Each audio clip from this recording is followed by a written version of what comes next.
exactly 5:23 p.m., one message lit up a pilot's cockpit. Just 3 words that would change the Middle East before sunset. Time to go. 4 fighter jets, 8 targets, 60 minutes for the world to watch, panic, evacuate, and reveal everything.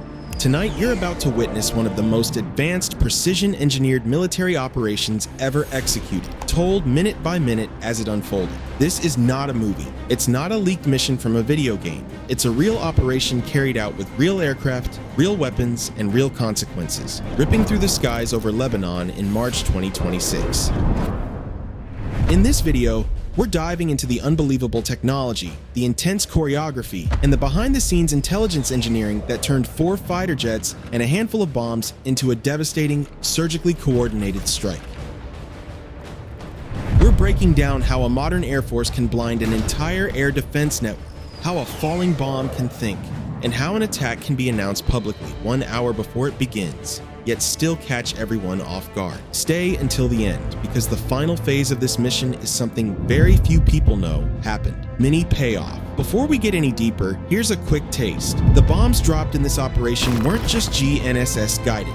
They had internal laser gyroscopes, electro-optical scene matching, and AI pattern recognition, letting them navigate through jamming, smoke, darkness, and even GPS spoofing. Literally comparing live camera footage to high-resolution satellite images while falling at 300 meters per second. This wasn't just an airstrike, it was a technological flex. Now, let's rewind to the beginning. The Takeoff 1723 to 1726. At an Israeli airbase, 4 F-16 Isufa fighters sit on the runway. Engines humming, bomb racks loaded, pilots strapped in. These jets aren't chosen because they're fast. They're chosen because they're patient, designed to loiter for long periods, circling silently above a target area until the final go order is delivered. It arrives at 1723, 3 words, time to go. One after another, each fighter throttles up, roaring off the runway with 29,000 pounds of thrust pushing behind them. 20 minutes later, they are circling 28,000 feet above the Mediterranean, waiting for civilians below to evacuate the announced target zones. Yes, announced, because under international law, warnings must be given when feasible. And Israel uses those warnings for more than legal compliance. They use them as intelligence gold mines. The public warnings, 1742. At 1742, Israel's military spokesperson begins posting satellite images to social media. Red circles, specific buildings, exact timestamps. Civilians flee. Cars flood the streets. Some buildings empty instantly. Others show frantic last-minute activity. A few stay still, too still. To military analysts, those reactions are data, patterns, clues. Above the coastline, the 4 F-16 is watch and wait. Their encrypted comms pinging updates from drones and intelligence officers. Every minute that ticks by sharpens the picture of what's happening on the ground. Inside the weapon, the spice. 2,000. Under each wing, the F-16 is carry a bomb unlike any other. The Spice 2000, a 2,000-pound precision weapon with 3 separate brains. GPS guidance, inertial navigation, electro-optical scene matching, even if GPS is spoofed, even if jammers blast the sky with fake signals, even if smoke covers the target. The bomb remembers the landscape. It recognizes buildings, shapes, roads, shadows. Its camera captures 60 frames per second during freefall, while onboard vision systems compare each frame with stored satellite photos. It can ignore GPS entirely if needed. This is a bomb that does not guess. It verifies. Breaking the shield, electronic warfare phase. Lebanon's radar network, built from Soviet, French, and Chinese systems, lights up as the jets approach. But what those radars see is impossible. On one screen, an F-16 seems to be cruising at 15,000 feet. On another, the same jet is 10 kilometers away at 25,000 feet. On a third, it appears to be dive bombing at Mach speeds. This confusion is caused by Israel's Sky Shield electronic warfare pods.